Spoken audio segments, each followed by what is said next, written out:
లోకంలో అనేక మంది ఎన్నో చూస్తున్నారు నాన్న, కానీ నువ్వు ద్వేషింపబడుట ఎవ్వరు చూడడం లేదు. నువ్వు ద్వేషింపబడుట ఎవ్వరు చూడడంలే, ఎవరిని పట్టించుకోవడంలే. కానీ బాధపడబాకు, ఈరోజు నా ప్రభు అంటున్నాడు, నువ్వు ద్వేషింపబడుట నేను చూశాను. అదేవిధంగా నువ్వు కూడా ద్వేషింపబడుతూ ఉన్నావు. దావీదుని షిమీ అయితే చీపో నీ వల్లే మాకు ఈ స్థితి, నీ వల్లే మాకు ఈ పరిస్థితి అని షిమీ బంధువుడు దావీదుని ఏం చేశాడు? ద్వేషించాడు. హాగరు ఇస్మాయిలుని సారమ్మ ఏం చేసింది? ద్వేషించింది. ఉండకూడదు వాళ్ళు ఇక్కడ, అబ్రహాం ఉండకూడదు, పంపించే వాళ్ళని.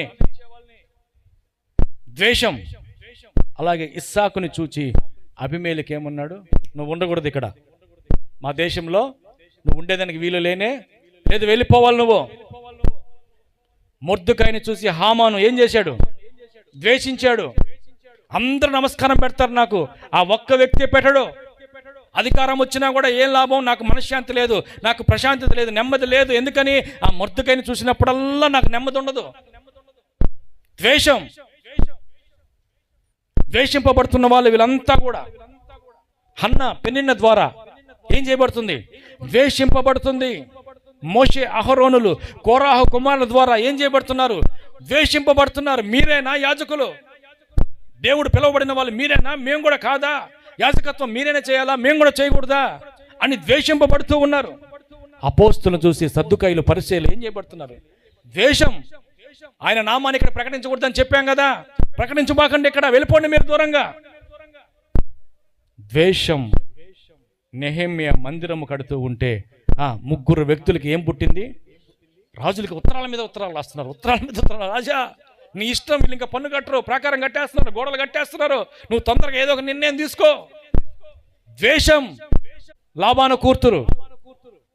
దేవుడు అంటే ఎవరో తెలియదు, విశ్వాసం లేదు, నమ్మకం లేదు, భక్తి లేదు, ఉపవాసం లేదు, కన్నీటి ప్రార్థన లేదు, ఎలా ప్రార్థన చేయాలో కూడా తెలియదు.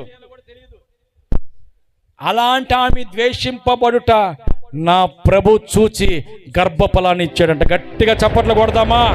విశ్వాసం లేదు, నమ్మకం లేదు, ప్రార్థన జీవితం లేదు, ఉపవాసం లేదు, మరొకటి లేదు, అయినా కూడా లేయా ద్వేషింపబడుట ఆయన ఏం చేశాడంట? చూశాడంట. నానా ఇక క్రొత్త నిబంధన సంగమా, నీ కొరకు రక్తం కార్చి ప్రాణం పెట్టిన దేవుడు నీ కన్నీరుని చూడడా, నీ బాధని చూడడా, నీ కష్టాన్ని చూడడా, ఇదిగో నీకు వచ్చిన నష్టాన్ని చూడడా? నువ్వెందుకు దిగులు పడుతున్నావు? నువ్వెందుకు బాధపడుతున్నావు? హల్లెలూయా.